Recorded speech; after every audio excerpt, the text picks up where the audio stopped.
राम राज्य केवल भारत नहीं है, ये समस्त ब्रह्मांड राम का राज्य है।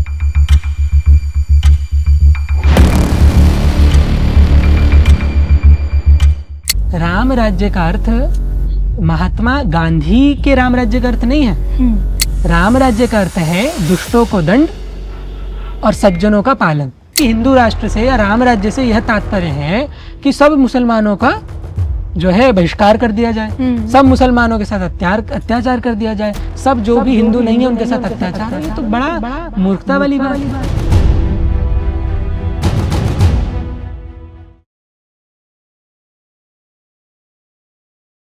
नमस्कार, धर्म ज्ञान के दर्शकों का स्वागत है। मैं हूं आपके साथ कविता राणा। राम से बड़ा राम का नाम, लेकिन इसको गहराई से आप कितना समझते हैं? और ये समझने के लिए आज मेरे साथ एक ऐसे मेहमान हैं जो जेनजी तो हैं, लेकिन आप कह सकते हैं कि हमारा फ्यूचर है। इतनी नॉलेज है कि आपके हर सवाल का जवाब आपको तुरंत मिल जाए। आइए हम स्वागत करते हैं अरिदनम जी का, जिनकी बहुत जल्द एक किताब भी आने वाली है मार्केट में, और उनके सनातन के ज्ञान के आगे तो अच्छे लोग भी फेल हो जाते हैं। स्वागत है आपका धर्म ज्ञान। आपका बहुत बहुत आभार और आपको नमस्ते। इतना तो ज्ञान तो अनंत है जी, तो ऐसा नहीं है कि हमारे आगे ही सब कुछ है, परंतु जितना मैं जानता हूँ उतना प्रयास करता हूँ कि मैं और लोगों तक उस बात को पहुँचा सकूँ। बिल्कुल। और आप जिस सरलता से अपनी बातों को बताते हैं, कोई भी जानकारी देते हैं, वो बहुत ही बहुत आसानी से हमारे दर्शक समझ पाते हैं। और आज हमारा जो विषय है, जिससे मैं शुरुआत में बताया कि प्रभु राम से बड़ा उनका नाम है, तो मैं आपसे सबसे पहले ये समझना चाहूँगी कि प्रभु राम हमारे लिए है क्या? बहुत अच्छा आपने प्रश्न पूछा है। श्री राम कौन है? और अगर इसको और एक विस्तृत रूप से मैं कहूँ तो हमारे लिए कौन है ये तो अपना निजी बात है, लेकिन श्री राम है कौन जी, ये बात बड़ी मौलिक है। हम देखते हैं जगत के अंदर कोई श्री राम को मनुष्य कहता है जी, कोई श्री राम को भगवान कहता है, कोई श्री राम को अवतार कहता है, कोई श्री राम को ईश्वर कहता है, कोई परब्रह्म कहता है। पर श्री राम है कौन? वो क्या तत्व श्री राम है जो हर व्यक्ति के मुख पर राम होता है? हम आज गांव में जाते हैं तो सबसे पहली बात राम राम, राम राम भाई, राम राम बहन। जब कोई किसी की मृत्यु होती है तो जो नाम लिया जाता है वो राम नाम सत्य है। तो ये राम कुछ तो है ही। और यह क्या है ये तो संत जानते हैं, साधु जानते हैं, जिन्होंने राम का अनुभव करा है, योगी जानते हैं, और शास्त्रों ने बताया है कि राम कौन है। किसी के लिए राम मनुष्य है। रावण के लिए राम जब हम एक प्रसंग के रूप में देखते हैं तो असुरों के लिए वो उनके शत्रु हैं, उनको भय देने वाले हैं, भक्तों के लिए उनकी रक्षा करने वाले हैं। तो राम जो जैसा है उसके लिए राम वैसे ही हो जाते हैं। लेकिन राम मूल रूप से है कौन? अगर मैं एक मनुष्य हूँ और मेरे साथ 100 लोग हैं तो मैं हर एक के भाव के अनुसार नहीं हो सकता। मैं जैसा हूँ मैं वैसा ही रहूँगा। कुछ लोग होंगे जिनको मैं अच्छा लगता हूँगा, कुछ लोग होंगे जिनको मुझसे ईर्ष्या होगी, द्वेष होगा, कुछ लोगों का मैं शत्रु होऊंगा, कुछ लोगों का मैं मित्र होऊंगा। लेकिन मैं सबके भाव के अनुसार सबके जैसा नहीं हो सकता हूँ। वो सामर्थ्य मेरी नहीं है। लेकिन ये सामर्थ्य श्री राम की है। और ये सामर्थ्य श्री राम में इसीलिए है क्योंकि श्री राम एक मनुष्य नहीं है। श्री राम परात्पर परब्रह्म है। श्री राम अवतार नहीं है। श्री राम वो है जिनसे सब अवतार निकलते हैं। ये सबसे बड़ा एक तथ्य है। लोग सोचते हैं श्री राम अवतार है।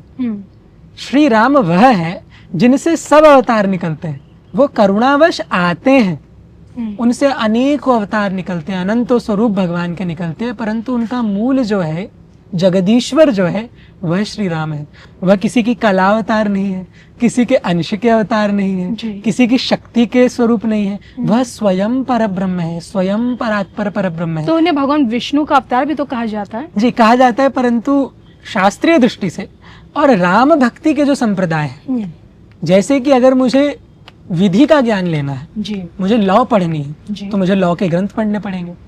मुझे साइंस पढ़नी है तो साइंस से संबंधित मुझे ग्रंथ पढ़ने पड़ेंगे। इतिहास पढ़ना है तो इतिहास से संबंधित ग्रंथ, उससे संबंधित ही स्रोतों से मुझे अपने ज्ञान को लेना पड़ेगा। इसी प्रकार श्री राम के तत्व का अगर कोई ज्ञान करना चाहता है तो उन्हें श्री राम के विद्यालय से शिक्षा लेनी पड़ेगी, श्री राम के दर्शन से शिक्षा लेनी पड़ेगी, श्री राम की दर्शन के जो संप्रदाय हैं उनसे शिक्षा लेनी पड़ेगी। तो जो भारत में राम भक्ति के संप्रदाय हैं, जहाँ से राम भक्ति का उद्भव हुआ, उन सभी संप्रदायों में और शास्त्रों में यही मत है कि श्री राम भगवान विष्णु के अवतार नहीं है, श्री राम सबके अवतारों के भी परम भगवान है, जिनसे सब अवतार निकलते हैं, जी जिनके अंश मात्र से न जाने कितनी सृष्टियां हो जाती हैं, तो वह श्री राम है। तो ये क्या है, यानी कि यहाँ आप प्रभु राम को सर्वोपरि बता रहे हैं। हाँ, प्रभु राम सर्वोपरि। तो हम प्रभु राम को शिव से भी ऊपर माने? बिल्कुल, रामचरितमानस के अनुसार, रामायण के अनुसार, अन्य सभी ग्रंथों के अनुसार श्री राम भगवान शिव से भी सर्वोपरि है, उनके आराध्य हैं। लेकिन हम देखते हैं ना रामायण में कि प्रभु राम तो स्वयं शिवलिंग रूप में भगवान शिव को पूजते हुए नजर आते हैं। बिल्कुल, एक वचन आता है शास्त्रों में जो कहता है, ये यथा माम प्रपद्यन्ते तांस तथैव भजाम्यहम्। जो मेरी जैसी आराधना करता है मैं उसका वैसा ही भजन करता हूँ। अच्छा, तो श्री राम का हम भजन करते हैं और श्री राम अपने भक्तों का भजन करते हैं। और श्री राम के सर्वश्रेष्ठ भक्त कौन है? महादेव है। इसीलिए कहा है कि महादेव उनके हृदय हैं। और महादेव, जैसे भगवान कहते हैं ना, भगवान विभीषण को यह बात कहते हैं, सुंदरकांड के अंदर विभीषण को भगवान ये कहते हैं कि जो भक्त मेरा शरणागत है, मुझसे प्रेम करता है, उसको मैं अपने प्राण से भी अधिक प्रेम करता हूँ। अच्छा, तो जिसको हम अपने प्राण से भी अधिक प्रेम करते हैं, हम उसका पूजन भी करते हैं, उसकी उपासना भी करते हैं, उसका वंदन भी करते हैं। लेकिन मैंने जो आपको मत बताया, यह राम भक्ति के शास्त्रों का मत है। जी, प्रभु श्री राम के लिए भगवान शिव इष्ट हैं और शिव के लिए राम इष्ट हैं। लेकिन राम भक्ति का अगर ज्ञान करना है, राम तत्व का अगर ज्ञान करना है, तो क्या देखना पड़ेगा? भगवान राम से संबंधित शास्त्रों को देखना पड़ेगा। और भगवान राम से संबंधित शास्त्र क्या कहते हैं? कि श्री राम परात्पर पर ब्रह्म है। इसलिए वाल्मीकि रामायण में क्या लिख रहे हैं कि श्री राम सबके इष्ट हैं, सर्वस्य लोकस्य, सारे लोकों के इष्ट हैं, वह इष्ट हैं। और फिर आगे क्या कह रहे हैं? राजा सर्वस्य लोकस्य, सब लोकों के राजा हैं। जी, तो सब ब्रह्मांडों के राजा हैं, सब जीवों के इष्ट हैं, वह श्री राम है। और फिर हनुमान जी क्या कह रहे हैं? हनुमान जी कह रहे हैं, जाके बल ब्रह्मांड निकाया, पाई जासु बल विरचित माया। कि जिसके बल से यह सब ब्रह्मांड चलता है, जी, है ना, जिसके अधीन ये सब ब्रह्मांड है, वह श्री राम है। फिर आगे क्या कहते हैं? रावण से कह रहे हैं ये बात। रावण पूछता है उनसे, कौन है ये श्री राम? तो हनुमान जी कहते हैं कि जाके बल ब्रह्मांड निकाया, जिसके पास सारे ब्रह्मांड का नियंत्रण है, वह श्री राम है। फिर उनसे पूछते हैं तो हनुमान जी कहते हैं, जाके बल बिरिंचि हरि ईसा, पालत सृजत हरत दस सीसा। अब बात बड़ी ध्यान देने वाली है। बोला कि जाके बल बिरिंचि जी, हरि ईसा, विरिंचि अर्थात ब्रह्मा जी, हरि अर्थात विष्णु जी, अच्छा, और ईशा अर्थात शिव जी। जिनके बल में ये तीनों सृष्टि कर रहे हैं, इसका पालन कर रहे हैं, वो है कौन? भगवान श्री राम। आप तो ये बात मानते हैं ना कि शक्ति के बगैर तो शिव भी अधूरे माने गए हैं। बिल्कुल। तो क्या प्रभु राम भी सीता के बगैर अधूरे हैं? बिल्कुल, उनका वियोग ही नहीं है। जो श्री राम है वही सीता है, जो सीता है वही श्री राम है। इसलिए आज आप जानते हैं, हम एक भजन सुन रहे थे तो उसमें एक पंक्ति आई थी, जी, राम भी है, राम सीता भी है। सीता राम है, राम सीता है, दोनों अभिन्न नहीं है। अगर कोई ये सोचे सीता जी कौन है, तो सीता जी का कोई और है ना, सीता जी राम ही है। अच्छा, सीता जी ही राम है, राम जी ही सीता है, भिन्न नहीं है। दोनों का स्वरूप भिन्न दिखता है कि अरे हाँ, एक शक्ति रूप में है, एक शक्तिमान रूप में है। पर अगर मैं शक्तिमान से शक्ति हटा दूं तो शक्तिमान रहेगा? नहीं। शक्तिमान शब्द से शक्ति हटा दूं तो शक्तिमान रहेगा? नहीं रहेगा। और उनके में शक्ति को विभिन्न कर दूं और शक्ति कि मान को मैं अलग कर दूं तो भी बात नहीं बनेगी। तो शक्तिमान अगर परमात्मा है तो शक्ति के संग है, और शक्ति कौन है? सीता जी है। और ये सीता जी राम से अलग नहीं है, ये श्री राम ही है, यही उनकी शक्ति है, दोनों अभिन्न है, दोनों का वियोग नहीं है, युगल है। इसीलिए जब भी राम भक्ति की आप उपासना देखते हैं जी तो हम कहते हैं कि सीताराम जी सीताराम सीताराम कहिए, हर जगह सीताराम, योग है, वियोग नहीं है। जब हम कहते हैं राम तो एक अधूरापन लगता है हमें। यद्यपि शास्त्र कहता है राम शब्द में भी सीता जी का ही योग है, उस राम शब्द में भी राकार जो है वो सीता जी है, तो राम में भी सीता है, परंतु जब हम और सुंदर रूप से बोल देते सीताराम तो एक पूर्णता होती है। तो इसी प्रकार सीता जी जो है वह कोई अन्य नहीं है, वह श्री राम ही है, वो पर ब्रह्म है, वह पर ब्रह्म स्वरूपिणी है, वह पर ब्रह्म ही है, वह भी सीता जी भी। तो वहाँ पे वो शक्ति रूप से है, वहाँ वो शक्तिमान रूप से है। लेकिन जिस प्रकार इतिहास का ज्ञान लेने के लिए इतिहास के ग्रंथ पढ़ने पड़ते हैं, जी है ना, विज्ञान का ज्ञान लेने के लिए विज्ञान के ग्रंथ पढ़ने पड़ते हैं, इसी प्रकार श्री राम का ज्ञान लेने के लिए श्री राम का विद्यालय जो है अर्थात श्री राम से संबंधित जो संप्रदाय है जी उनके ही ग्रंथ पढ़ने पड़ेंगे। और जब हम श्री राम के विषय ग्रंथ पढ़ते हैं तो हम देखते हैं कि वहां पर श्री राम परत्व का निरूपण है, अर्थात श्री राम को ही सर्वोपरि माना गया है और शिव जी को भी वैष्णवों में श्रेष्ठ माना गया है। और जैसे भगवान शिव के आराध्य श्री राम है, श्री राम के आराध्य शिव है। अच्छा, दोनों एक दूसरे के आराध्य हैं, परंतु परत्व की जहां बात आएगी तो श्री राम का परत्व कहा गया है, क्योंकि दोनों का वियोग भी नहीं कर सकते हैं। जी। इन सब के बीच अंश अवतार का मतलब आपसे जानना चाहूंगी। अंश अवतार जो है यह प्रसंग पुराणों में आता है, शास्त्रों में आता है कि किसी के अंश से किसी का अवतार होना, है ना। जैसे कि कोई भी पदार्थ है उसका एक अंश निकाल दिया जाए, लेकिन अगर उसका एक अंश निकाल देंगे तो वो फिर पदार्थ अधूरा हो जाएगा, कुछ ना कुछ इसमें कमी हो जाएगी। क्यों? क्योंकि लौकिक पदार्थ है। लेकिन भगवान जब अंशावतार लेते हैं तो उनका जब अंश निकलता है तो भगवान में घाटा नहीं होता है। ऐसा नहीं होता भगवान कम हो गए हैं। अच्छा। क्यों? पूर्णमिदम पूर्णमदः, वो पूर्ण है, पूर्ण में से पूर्ण को निकाल दोगे पूर्ण ही बचेगा। तो भगवान जब अपनी कुछ विशेष शक्ति योग का आधान करके एक अवतार प्रेषित करते हैं, एक अवतार जब होता है तो ऐसे विविध प्रसंग है जहाँ पे अंशावतार हुए हैं, है ना। तो इस प्रकार एक अंश से जब अवतार होता है तो उसको अंशावतार कहा जाता है। ऐसे ही रामचरितमानस में गोस्वामी तुलसीदास जी कहते हैं, और गोस्वामी तुलसीदास जी तो लिख रहे हैं, पर बात किस में चल रही है जानते हैं आप? रामचरितमानस में जो कथा है वो किसके बीच में चल रही है? तो आप ही बता सकते हैं। रामचरितमानस की जो कथा है वह शिवजी और पार्वती के बीच चल रही है। अच्छा। और उस ही प्रसंग में शिवजी क्या कह रहे हैं पार्वती माता को? बता रहे हैं। क्या बता रहे हैं? तो वहां पे प्रसंग आ रहा है रामचरितमानस में कि सीता जी कौन है? तो बोले जिनके अंश से अगणित गुण खानों वाली लक्ष्मी, ब्रह्माणी, उमा ऐसी अनेकों देवियां अंश से निकल जाती हैं, वो सीता जी। क्यों? आप कहेंगे अरे ऐसा कैसे कह दिया आपने? क्योंकि वहां पे राम भक्ति का ही निरूपण है। अच्छा। वहां राम भक्ति का शास्त्र है, राम तत्व का शास्त्र है। लोग विवाद करेंगे इस बात पे, परंतु ये तो लिखित बात है, तो सत्य बात है।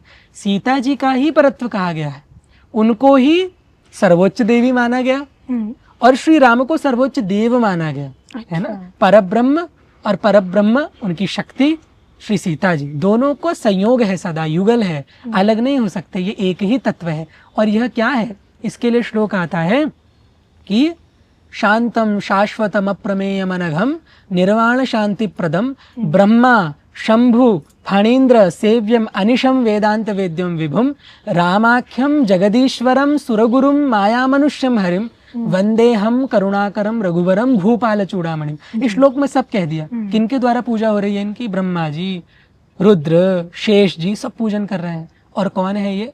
सारे लोकों के राजा है, यह श्री राम है, और मुक्ति देने वाले हैं, और इनकी नित्य संगिनी श्री सीता जी है, जो श्री राम ही है, उनसे अभिन्न नहीं है, सदा उनका संयोग रहता है।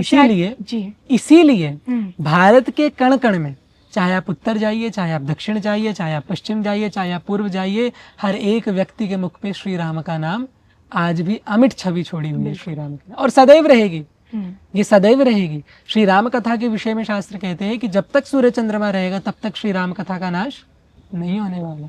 चाहे सूक्ष्म रहे चाहे स्थूल रहे, पर सदैव रहेगी। बिल्कुल, शायद यही कारण है कि प्रभु राम की महिमा ऐसी है कि हम सब भी, लेकिन ये कैसे विडंबना देखिए ना, हमें कितना एक लंबे समय तक इंतज़ार करना पड़ा राम मंदिर के पुनः निर्माण के लिए। और मैं पहले तो आपसे ये जानना चाहती हूँ कि क्या आपको सच में ऐसा लगता है कि रामलला के बधाने के बाद अयोध्या में राम राज्य आ गया हमारे देश में?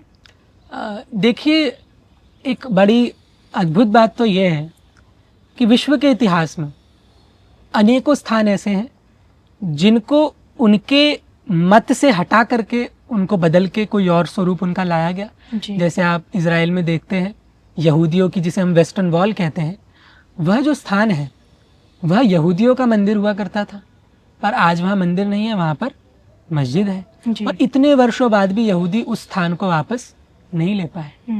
और ऐसे ही तुर्की में एक बहुत बड़ी चर्च हुआ करती थी। वो चर्च जो है आज वो हैगिया सोफिया मॉस्क के नाम से जानी जाती है, वो भी वापस चर्च नहीं बन पाई। परंतु प्रभु राम की कृपा से ऐसा अद्भुत संयोग भारत भूमि पर हुआ है कि 500 वर्ष की इस अत्याचार के युग के बाद भी, इस खंडन के बाद भी, इस मंदिर के उपद्रव के बाद भी, जब हमारी भूमि हमसे छीन ली गई, जब वहाँ पे एक मस्जिद बना दी गई, उसके बाद भी प्रभु राम का प्रताप ऐसा है कि वह 500 वर्ष बाद आज सुदृढ़ रूप से, परम वैभव से वैसे ही खड़ा है जैसे आज से 500 साल पूर्व कभी वो सुंदर मंदिर हुआ करता था। तो लोग ये कहते हैं कि अरे ये तो संयोग है, हो गया, पर मेरे लिए संयोग नहीं। जिनके लिए संयोग है उनके लिए संयोग होगा, लेकिन मेरे लिए संयोग नहीं। तो मेरे लिए ये श्री राम की अतीव अनुकंपा है, उनकी कृपा है। क्योंकि शास्त्र कहते हैं, राम रक्षा स्तोत्र में यह बात आती है, भगवान शिव का वचन है, रामो राजमणि सदा विजयते। श्री सीता जी भी रावण को कहती है, रावण तुम खद्योत्सम राम ही भानु समान। रावण को जुगनू के समान कहती है। जुगनू का प्रकाश कैसा होता है? क्षणिक, कोई लाभ नहीं है उसके प्रकाश का, परंतु राम ही भानु समान। राम का प्रकाश कैसा है? जैसे सूर्य का सूर्य होता है। बादल सूर्य को ढक सकते हैं कुछ निमेषों के लिए, कुछ समय के लिए, उससे अधिक नहीं, परंतु सूर्य का प्रताप इतना है कि वो निकलता ही है। तो अंधकार रूपी बादल ने जब श्री राम जन्मभूमि को ग्रसा, तो इस सृष्टि चक्र के, इस युग चक्र में वो 500 वर्ष कुछ निमेष के समान है प्रभु राम के लिए। और उस निमेष के अंदर ही ऐसा प्रताप भगवान का हुआ, राम भक्तों का हुआ, कि उस पौरुष ने उस भूमि को पुनः, हम जिसे हम इंग्लिश में कहते हैं रिक्लेम, हम उसको कर पाए। और ये श्री राम की कृपा से ही हुआ, उनकी कृपा के बिना नहीं हुआ। आपने राम राज्य की बात करी कि क्या राम राज्य आ गया, तो एक बात बहुत अधिक है कि श्री राम का जब राज्य आया तो श्री राम को उससे पहले रावण का विध्वंस करना पड़ा, तब श्री राम राज्य की स्थापना हुई। तो प्रथम तो इस राष्ट्र में भी, इस विश्व में भी अनेकों रावण है। रावण एक था, आज एक रावण नहीं है, आज अनेकों रावण है, आज करोड़ों की संख्या में रावण है। तो ये तो कलयुग है निश्चित। अगर हम ये सोचे कि वही राम राज्य आ जाएगा तो निश्चित संभव नहीं, वो तो नियति है, नियति को कोई नहीं बदल सकता। लेकिन हाँ, भारत की अंतरात्मा जागृत हुई। जो भारत की अंतरात्मा इस अंधकार में सो गई थी कि उनको न्याय पता नहीं मिलेगा, नहीं मिलेगा, क्या वो अपने मंदिरों को पुनः प्राप्त कर पाएंगे? आज श्री राम जन्मभूमि, श्री राम की कृपा से जो हमें मिला है, उसके बाद भारत की अंतरात्मा जागृत हुई है कि हाँ, निश्चित ही हम अपने खोए हुए स्थानों को पुनः प्राप्त करने में सक्षम हैं। वो रास्ता दिखा, वो रास्ता दिख गया, वो मार्ग खुल गया। और पहल जो है वो श्री राम ही करते हैं। श्री राम अगुवाई कर रहे थे और वानर सेना उनके पीछे थी। जब सेतु बंधन निर्माण शुरू हुआ तो सब वानरों ने बोला जय रघुराई, श्री राम का नाम लिए और फिर लग गए। किसके बल पे? श्री राम के बल पे। तो जो आज ये राम मंदिर की पुनः प्रतिष्ठा, लेकिन देखिए इस पूरे घटनाक्रम में जो माध्यम बने पीएम मोदी जी, तो क्या ये प्रभु राम ने उन्हें चुना है या सिर्फ एक संयोग है या पीएम मोदी का ये भाग्य है? बिल्कुल। आपको क्या लगता है, क्या कोई और होता? कोई और होता, अगर देखिए पीएम मोदी नहीं होते तो किसी और के कार्यकाल में ऐसा हो पाता? अगर प्रभु चाहते। चाहे पीएम मोदी हो, चाहे मैं हूँ, चाहे आप हो, चाहे कोई भी संसार में हो, हम सब जीव हैं, हम सब मनुष्य हैं, है ना। हम अज्ञ हैं, हम भगवान तो नहीं है, परब्रह्म तो नहीं है, उनकी अहेतु की कृपा है कि वो हम में से किसी अच्छे भाग्यवान जीव को चुन करके उस पे अनुग्रह करते हैं और उस अनुग्रह से आगे धर्म का मार्ग प्रशस्त होता है। तो अगर हम ये मानते हैं कि मोदी जी के नेतृत्व में हमें यह प्राप्त हुआ या अन्य जितने भी बलिदानी हुए उनके नेतृत्व में यह प्राप्त हुआ, तो निश्चित ही उनका श्री राम ने चयन करा, उनका नियति ने चयन करा। आप इसे कुछ भी कह सकते हैं, आप नियति कह लीजिए, आप श्री राम कह लीजिए, आप माँ सीता कह लीजिए, आप प्रभु कृपा कह लीजिए, परंतु निश्चित ही जब ऐसा कोई विषय होता है जहाँ धर्म की बात हो, जहाँ हमारी पुनः जागृति की बात हो, तो निश्चित ही भगवद अनुग्रह के बिना, ईश्वर के अनुग्रह के बिना उन कार्यों की सिद्धि नहीं होती है। उदाहरण के लिए हम छत्रपति शिवाजी महाराज के हिंदवी स्वराज्य के बारे में जानते हैं। उन्होंने सर्वत्र मराठा साम्राज्य का ध्वज लगा दिया, भगवा ध्वज लहरा दिया, पर हमें इतना ही पता है कि उन्होंने युद्ध करा और भगवा ध्वज लहरा दिया। और उसके पीछे की कहानी पता है क्या? किसकी कृपा से हुआ? ये कृपा माँ तुलजा भवानी की कृपा से हुआ, ये भगवती की कृपा से हुआ, जिनकी वो आराधना करते थे, जिनकी आराधना जीजाबाई करती थी। गुरु गोविंद सिंह जी ने अपना प्रताप सर्वत्र फैला दिया, सब मलेच्छों का नाश करा, परंतु यह किसके बल से हुआ? गुरु गोविंद सिंह जी ने भी तपस्या करी, भगवती की उपासना करी, और उनके निर्देश से उनको वह बल प्राप्त हुआ कि उन्होंने ये बहुत बड़ी क्रांति करी और धर्म की रक्षा करी। तो मूल तो भगवान ही है। अगर आज मैं भी कुछ करता हूं तो मेरा सामर्थ्य नहीं है, और मैं तो मनुष्य हूं। हमें देखना हनुमान जी क्या कहते हैं।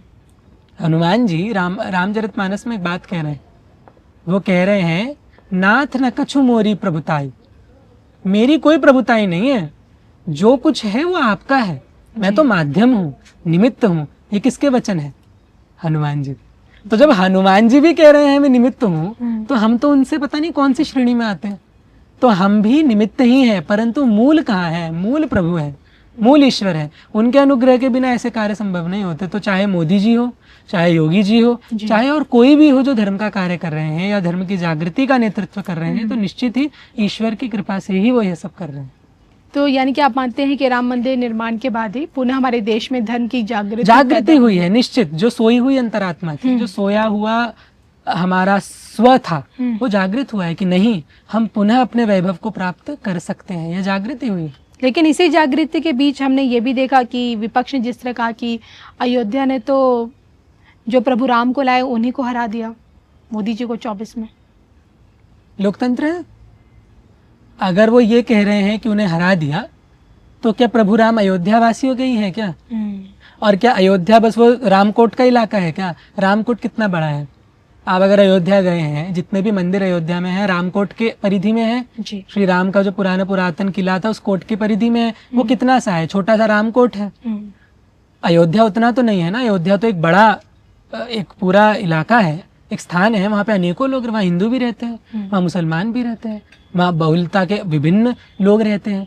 तो केवल अयोध्या वालों ने हरा दिया ऐसा तो नहीं है। लोकतंत्र तो बहुमत से चलता है। तो जब आप लोकतंत्र की बात करते हैं तो विपक्ष को यह सोचना चाहिए कि लोकतंत्र में तो हार जीत चलती रहती है और कोई भी सत्ता अडिग तो रहती नहीं।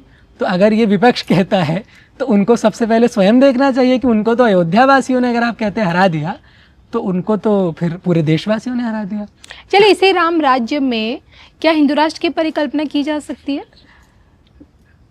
राम राज्य केवल भारत नहीं है, ये समस्त ब्रह्मांड राम का राज्य है। मैं कई लोगों से पूछती हूँ तो कहते हैं कि हमें हिंदू राष्ट्र नहीं, हमें राम राज्य चाहिए। तो राम राज्य और हिंदू राष्ट्र में क्या अंतर है? कोई अंतर नहीं है। जो हिंदू राष्ट्र है वही राम राज्य है, जो राम राज्य है वही हिंदू राज्य है। कोई अंतर नहीं है। कोई कहे कि शिव का उपासक हिंदू नहीं तो बात चलेगी क्या? बिल्कुल। कोई कहे राम का उपासक हिंदू नहीं है तो राम का उपासक है हिंदू कोई है? ये तो शिव का उपासक है हिंदू कोई है? ये तो देवी का उपासक है हिंदू कोई है? ये तो बड़ी मूर्खता की बात है। तो राम जब हिंदू है तो राम का राज्य हिंदू राज्य है, हिंदू राष्ट्र है। तो हिंदू राष्ट्र को राम राज्य से भिन्न मानना ये तो मूर्खता है। अब कुछ लोग है वो सोचते हैं कि राम राज्य में तो जी कोई हिंसा नहीं होती। राम राज्य का अर्थ महात्मा गांधी के राम राज्य का अर्थ नहीं है। राम राज्य का अर्थ है दुष्टों को दंड और सज्जनों का पालन। दुष्टों को दंड और सज्जनों का पालन। अब वो दुष्ट हिंदू हो, वो दुष्ट मुसलमान हो, वो दुष्ट ईसाई हो, वो दुष्ट सरदार हो, कोई भी हो, वो दंड देने योग्य है वो। तो राम जो है वो केवल यही नहीं है कि करुणा करते रहते हैं जी। राम राज्य की स्थापना तब होती है जब राम असुर कुल का विध्वंस कर देते हैं। जी। अब लोग कहेंगे जी राम जी ने असुर कुल का विध्वंस करा, बिल्कुल करा, पर किन असुरों का करा ये भी देखो। रावण का करा, उनके दुष्ट पुत्रों का करा, जी। असुर सेना का करा जिन्होंने धर्म का साथ दिया। परंतु क्या विभीषण का विध्वंस करा? नहीं। विभीषण को मारा नहीं। क्यों? क्योंकि विभीषण धर्म की ओर थे। यद्यपि असुर कुल में जन्म हुआ था लेकिन धर्म की ओर थे। लोग ये समझते हैं कि हिंदू राष्ट्र से या राम राज्य से यह तात्पर्य है कि सब मुसलमानों का जो है बहिष्कार कर दिया जाए, सब मुसलमानों के साथ अत्याचार कर दिया जाए, सब जो भी हिंदू नहीं है उनके साथ अत्याचार हो। ये तो बड़ा मूर्खता वाली बात है। ये हिंदू राष्ट्र का तात्पर्य नहीं है, ये राम राज्य का तात्पर्य नहीं है। राम राज्य का तात्पर्य है दुष्ट को दंड और सज्जन का परिपालन। आपने कहा कि दुष्टों को दंड और सज्जनों का परिपालन। और आपके इसको लेकर मुझे योगी आदित्यनाथ जी की छवि याद आ जाती है, क्योंकि हमने देखा कि कितनी दफ़ा राम मंदिर निर्माण तक योगी आदित्यनाथ जी की जो ज़मीनी स्तर पे जो तैयारियां हम सब ने देखी, और तो अयोध्या जाने आने में उन्होंने इतने रिकॉर्ड बना दिए। तो राम राज्य के पद पे हमने पीएम मोदी को तो देख लिया, कितने बड़ा राज तिलक होते। तो योगी जी का क्या लगता है आपको, कुछ आशीर्वाद उन्हें मिल पाएगा? वही बात है ना, हम भविष्यवक्ता तो है नहीं जी, लेकिन एक बात तो निश्चित है, जो जनता के हित का कार्य करता है, राजा कौन प्रिय होता है? नहीं, ये तो हम मानेंगे ना कि नियति ने चुना है राम मंदिर निर्माण में पीएम मोदी को, सीएम योगी जी को। बिल्कुल चुना है। तो क्या यही नियति भविष्य में भी चुनेगी भारत के भविष्य के लिए? नियति का निर्णय मैं नहीं कर सकता, नियति का निर्णय नियति करती है। संभावना कितनी नजर आती है? संभावना निश्चित ही संभावना तो लगती है, परंतु आज से अगले पल का कोई भरोसा नहीं है। तो ये दावा कर देना, ये निश्चय से कह देना ऐसा ही होगा, ये तो स्वयं को ख्यापित करने वाली बात होती है कि हम कोई है। नहीं, मैं नहीं जानता हूँ, लेकिन मैं इतना जानता हूँ कि भारत की नियति, भारत के भाग्य विधाता प्रभु राम है। भारत के भाग्य विधाता श्री राम है, प्रभु है। इसलिए जब हम कहते हैं कि राष्ट्रीय गान में कहते हैं ना भारत भाग्य विधाता जी, ये किसी अंग्रेज राजा के लिए नहीं लिखी गई पंक्तियां हैं। रविंद्रनाथ टैगोर अपने पत्र में लिखते हैं कि इस राष्ट्रगान की पंक्तियां मैंने किसी विदेशी राजा की प्रशंसा में नहीं लिखी है। अगर मेरे 10 जन्म भी हो जाए तो भी मैं किसी राजा की प्रशंसा में इन पंक्तियों को नहीं लिखूंगा। ये उस भारत के चिर सारथी की प्रशंसा में लिखे हैं जो कुरुक्षेत्र के युद्ध में रथ चला रहा है अर्जुन का। वो चिर सारथी जिसके रथ चक्रों से काल चक्र चलता है जी, जिसके पांचजन्य की ध्वनि से संपूर्ण कुरुक्षेत्र की भूमि थरथर कांपती है। इस भारत का भाग्य विधाता वह ईश्वर है। इस भारत का भाग्य विधाता वह राम है जो दुष्टों को दंड और सज्जनों का परिपालन करता है। केवल अहिंसावादी नहीं है वो। श्री राम की जो छवि आजकल बहुत लोग कहते हैं श्री राम क्या कोई वो थे क्या कि मतलब उनको तो जी हम तो असहाय हैं, हमें तो कुछ आता नहीं। श्री राम परम पराक्रमी थे, परम योद्धा थे। अच्छा। दुष्ट भीति खाते थे, उनसे डरते थे। कहते असुर नाम मात्र से भय खाते थे, अरे राम आ गए। लेकिन भक्त सज्जन सदाचारी लोग प्रसन्न होते थे, अरे राम आ गए। तो राम आते हैं जब सज्जनों के लिए तो आह्लाद लाते हैं, प्रसन्नता लाते हैं, परमानंद लाते हैं। और जब दुष्टों के लिए आते राम आ रहे हैं तो उनके मन में भय आता है, शंका आती है, निर्भयता नहीं आती है, भय आता है। इसीलिए राम राज्य का जो आपने अर्थ पूछा है वह केवल इतना है कि दुष्टों का दंड, सज्जनों का परिपालन और धर्म का पालन, धर्म का रक्षण। जहाँ पे धर्मानुकूल सब शासन चलता हो, जहाँ पे मानवता का शासन चलता हो, जहाँ पे सत्य का शासन चलता हो, वो राम राज्य है। वही बात खत्म हो जाती। चलिए, और जाते जाते अब देखिए, आज देश का भविष्य जेनजी के हाथों में है, तो क्या प्रभु राम के गुण क्या आपको देश के भविष्य में नजर आते हैं? किस तरह का अनुसरण वो कर सकते हैं प्रभु राम के गुणों को? निश्चित अभी समय ऐसा है कि बहुत अच्छा समय है भारत के सब युवाओं के लिए, भारत के हर व्यक्ति के लिए, कि वह निश्चित ही बहुत सरलता से श्री राम के मार्ग पर चल सकता है, क्योंकि सब अनुकूल है आज हमारे, है ना। जिस धर्म के पालन करने के लिए हमारे पूर्वजों ने जजिया दिया, आज वह धर्म हमें सुलभ है। आज मैं तिलक लगा लूं, धोती पहन लूं, शिखा रख लूं तो तुरंत कहते हैं अरे ये तो कोई बाबा जी होंगे। परंतु ये मैं बहुत बार कहता हूँ, ये बाबा जी का वेशभूषा नहीं, केवल उनकी वेशभूषा नहीं है, उनकी भी वेशभूषा है, जी। परंतु केवल उनकी वेशभूषा नहीं है, ये हर भारतीय की वेशभूषा है। तिलक सूत्र हर भारतीय का कर्तव्य है। इसी प्रकार जिस धर्म के पालन के लिए हमारे पूर्वजों ने बलिदान दिए, जी। जिस धर्म के स्वतंत्रता पूर्वक पालन के लिए हमारे पूर्वजों ने जिजिया दिया, जी। आज वह धर्म हम बिना किसी टैक्स के पालन कर सकते हैं। तो मेरी यही प्रार्थना अपने इस युवा पीढ़ी से और भारतीय लोगों से है कि आज के इस युग में, आज के समय में झिझको मत, अपने चिन्हों को धारण करो, अपने धर्म का वैसे ही पालन करो जैसे हम सामान्य जीवन में अपने कार्यों का पालन करते हैं। ऐसे ही हमें कुछ नहीं तो अपने चिन्हों को तो धारण करना ही चाहिए। जी। हम कैसे भी हों, हम हिंदू हैं, हम भारतीय हैं, हम धर्मावलंबी है, ये हमारी प्रथम जो है हमारी पहचान है। और इसके अनुसार आज के युग में जब हमें स्वतंत्रता है, जब हम किसी के पराधीन नहीं है, तो कम से कम आज के युग में तो हमें निर्भय होकर के इन सब का पालन करना चाहिए और अधिक से अधिक अपने इतिहास को पढ़ना चाहिए, ग्रंथों को पढ़ना चाहिए, अपनी संस्कृति को धारण करना चाहिए। तभी हम अपने आप को जान सकेंगे कि बिल्कुल। हम हैं कौन। इसी के साथ मुझे और अरिदनम जी को दोनों को ही अनुमति दीजिए। नमस्कार।